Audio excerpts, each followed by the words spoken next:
She said, "Let's just be friends," and broke up with me after 1 year together. I thought she meant it, until I stopped treating her like a girlfriend. When I started dating her cousin, the girl who wanted freedom decided she wanted control instead. That's when everything exploded. She looked me straight in the eyes and said, "Let's just be friends." After a year together, one full of late-night talks, weekend trips, and plans that felt permanent, she said it as if it meant nothing. I remember standing there, not angry, not even heartbroken, just numb. I thought she wanted freedom, so I gave it to her. I stopped calling, stopped checking in, stopped being the person she could lean on. For a while, I really believed she meant it. I convinced myself that letting go gracefully was the mature thing to do.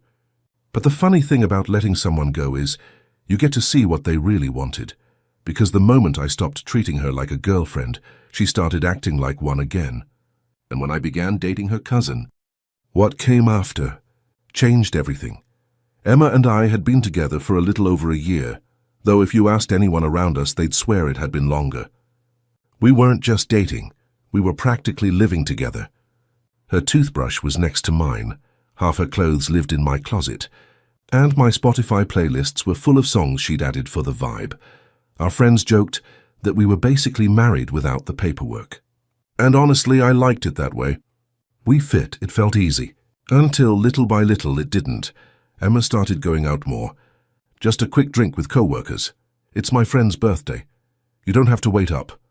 I noticed she began using words like space, freedom and independence more often. Words that didn't used to belong in our vocabulary.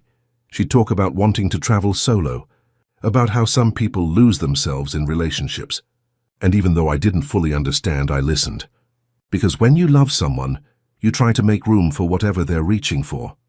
Then one night, she said it, "I think we should just be friends." No fight. No tears, just calm, deliberate words like she'd been rehearsing them. I didn't argue. Maybe I should have. But instead I nodded, said if that's what you need, and watched her pack a few things. Before leaving, she added softly, "I don't want us to stop talking. You're still one of my favorite people. We just don't work as a couple." At the time, that sounded mature, kind even.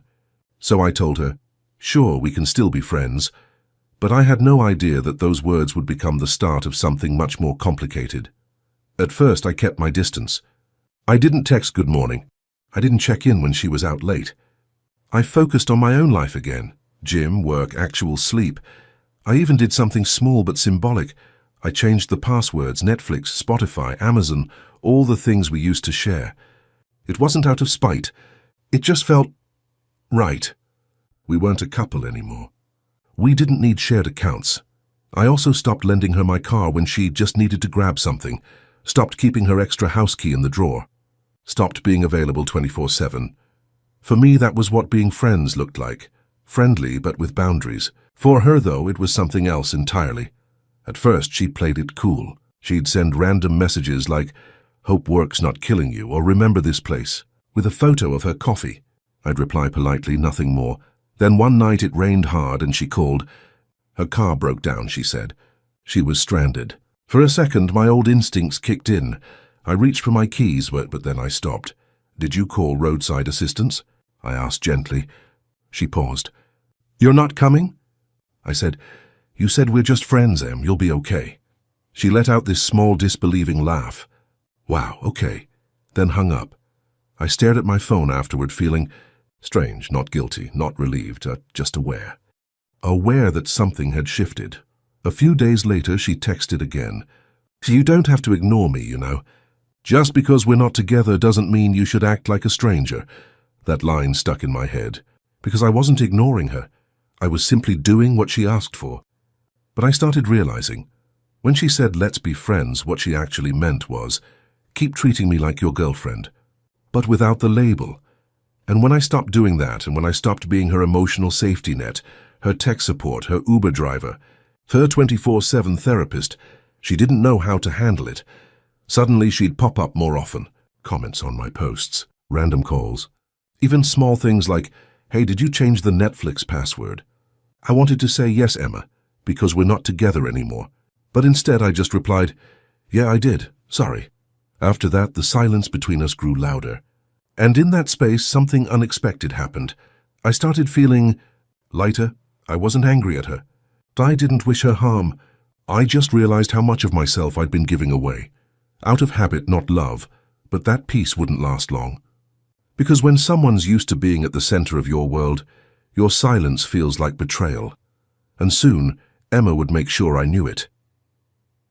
After the breakup, things were quiet. Too quiet. For a few weeks, I barely heard from Emma. Then she started showing up again, not in person but online. A heart emoji on an old photo, a comment under a random post, then a message. Didn't know you liked hiking. You always said you hated it. I smiled a little. It was harmless, but I could feel something behind it. That small tug she always used when she wanted attention. A few days later, another text. New haircut? Looks good. Just friendly enough to pass. But the tone, I knew it. It was the same way she used to test my reactions when we were still together.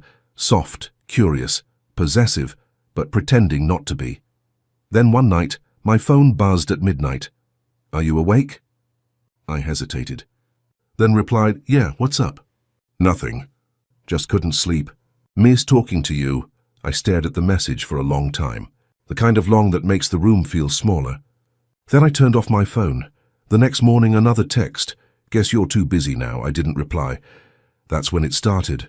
The slow, invisible war. Emma didn't want me back. She just didn't want me to move on. Every time I pulled away, she found a way to remind me she was still there. A like, a hey, a memory dropped into conversation like bait. At first, I tried to ignore it. Then it got stranger. Mutual friends would mention her. Oh, Emma said she ran into you last weekend. Except, I hadn't. It felt like she was orbiting my life again, close enough to watch, but far enough to deny it. So I focused on myself, work, gym, real sleep. Then one Friday, a friend invited me to a small birthday party. I almost said no, but I went. That's where I met Lily. She had the same calm energy Emma never could hold on to. Soft voice, warm laugh. The kind that didn't need to fill every silence. We talked for hours, movies, books. How weird small talk is. It felt easy. A few days later, we texted again. That's when I learned she was Emma's cousin. I froze, but Lily just smiled through the screen. Yeah, I know. Don't worry, I'm not telling her. We kept talking. Not flirting, not planning anything. Just two people getting along when the world wasn't watching. Weeks passed. Then one weekend we got coffee. It turned into lunch. Then dinner. I didn't hide it. But I didn't broadcast it either. It was new. It was quiet. And for the first time in a long time I felt, okay. Then my phone started blowing up. At first I thought something happened. But no, it was Emma, text after text. You're unbelievable. My cousin. Seriously? You did this just to hurt me. I didn't respond. Then she called. Over and over. When I finally answered, her voice was shaking. Are you dating her? Oh, we've been out a few times. How could you? After everything? You said we were friends, Emma. That doesn't mean you can go after my family. Her tone cracked between anger and tears. You're doing this to get back at me. Admit it, I didn't. Because it wasn't true. There was a long pause on the line. Then she said quietly, almost broken, I can't believe you'd do this to me. And she hung up. That night I couldn't sleep. Not because I felt guilty, but because I finally saw her for who she was. Emma didn't want freedom. She wanted control. She wanted the power to decide when I could move on, who I could see, how far I could go without her permission. After that, things got ugly. She messaged mutual friends, saying I'd always had a thing for Lily. She hinted that I'd been talking to her behind her back. None of it was true, but she knew how fast rumors spread when emotions were involved. Then she messaged Lily directly. You're really going to do this to me? You know what he's like, right? Lily showed me the message, her hands trembling. We sat there in silence for a long time. Neither of us replied. The next day, Emma posted a story, a black and white photo of a broken heart. Caption, some people never change. Mutual friends started asking questions. I didn't answer. I didn't defend myself, because I'd learned something. The more you explain yourself to someone determined to misunderstand you, the deeper you fall into their game. But Emma wasn't done. She started showing up in places she knew I'd be. The cafe near my office, the gym parking lot, Once even outside my apartment building, always with the same line, "It's just a coincidence." It wasn't. And deep down, she knew I knew that. That's when I stopped responding altogether. No texts, no calls, nothing.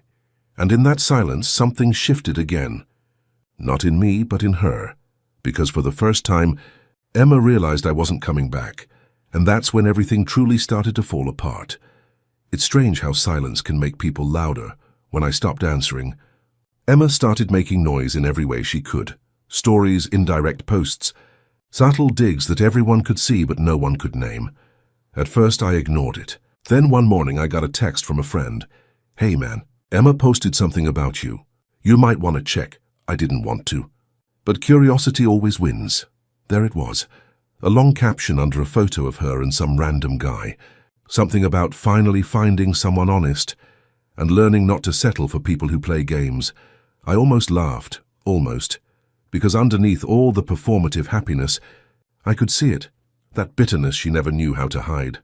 A week passed, then 2. And just when I thought the storm had quieted, Lily called me. Her voice was low, uneasy. She showed up. "What?" "Emma at my apartment." My stomach dropped. What did she want? She said she just wanted to talk, but it didn't feel like that. I drove there that night. Emma's car was still parked across the street. When she saw me, she stepped out like she'd been waiting. "Really?" I said quietly. "You're doing this now?" She crossed her arms, eyes red. "I just needed to understand," she said. "How you moved on so fast. How you could just replace me." "I didn't replace you," I said. "You left." Her jaw clenched. "I thought we were still us, just figuring things out. You said you wanted to be free." "I didn't mean free from you," she snapped. "I meant free from the pressure." I laughed softly. "You can't ask for freedom and still demand ownership." "Emma," her expression shifted and hurt first, then anger. "You never cared about me the way I cared about you. You broke up with me," I reminded her. "And now you're mad I listened?" She looked away, breathing heavy. Then she said something that stuck with me. "You were supposed to wait. It was quiet after that. The kind of silence that burns more than it heals." She left without another word. For a while things went quiet again. But it didn't last. 2 weeks later, Lily called again, this time crying. She told my family I was the reason you two broke up. Emma had twisted the timeline, telling everyone Lily had stolen me. Her aunt, Emma's mum, even called to scold her. It was chaos, and I realized Emma wasn't just hurt. She was rewriting the story to make herself the victim, so I decided to end it. Once and for all. I went to see her. She didn't expect it. She opened the door, eyes wide. "What do you want?" "To talk," I said. We sat in her living room. Same couch we used to fall asleep on, watching bad movies. Now it felt like a crime scene. "I need you to stop," I said calmly. "Stop talking about me. About Lily, about us." She looked away. "I'm not doing anything wrong." "Yes, you are," I said. "You're trying to control the story because you lost control of me." Her lip trembled. And for a second I saw the version of her I used to love. The girl who smiled at the smallest things, who laughed too loud at nothing. Then she whispered, "You make it sound like I'm crazy." "I'm not saying that," I said. "But you can't keep pretending we're still connected." "You ended this." Tears filled her eyes. "You were supposed to fight for me." That line. It hit different, because I realized in her mind, breaking up wasn't about ending things. It was a test, and I had failed it by respecting her words. I stood up. "You can't punish people for believing you." She didn't reply. Just sat there staring at me like she was watching something break. Not me, but her version of me. I left without looking back. Later that night, Lily texted. She called again. She said she's sorry.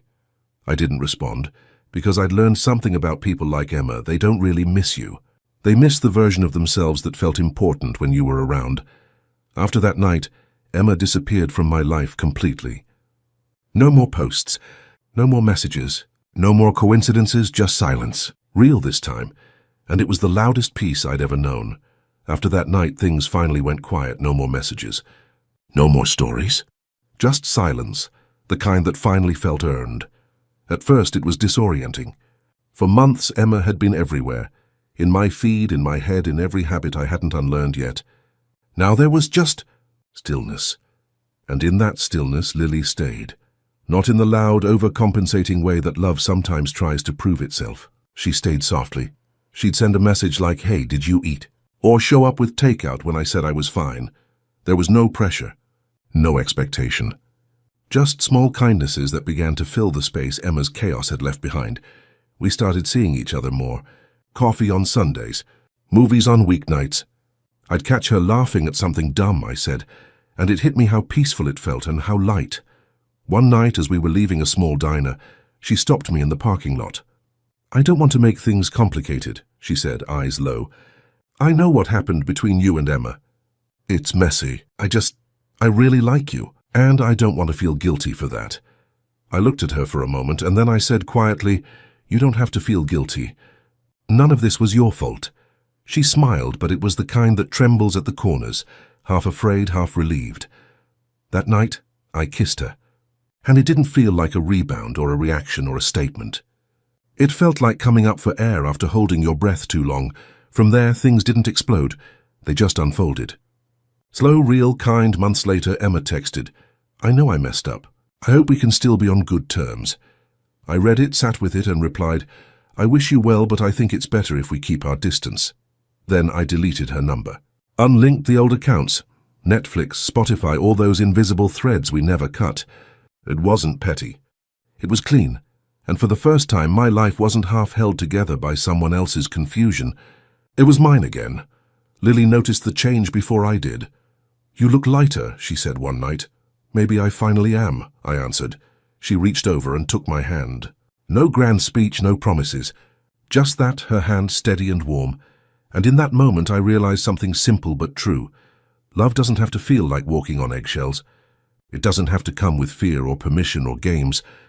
Sometimes it's just two people who decide to stay, quietly, intentionally. Emma had wanted freedom that she could still control. Lily gave me peace that didn't ask for anything back. And that's the kind of love I'd been trying to find all along. Looking back, I don't feel anger. Emma wanted freedom, but she couldn't let go of control. I learned that letting go isn't giving up. It's making room for peace. With Lily, love is quiet, steady, real. No games, no manipulation. Just choice. So here's the question. If it were you, would you respect someone's just friends request even if it hurts? Or would you walk away and let life bring the right people at the right time?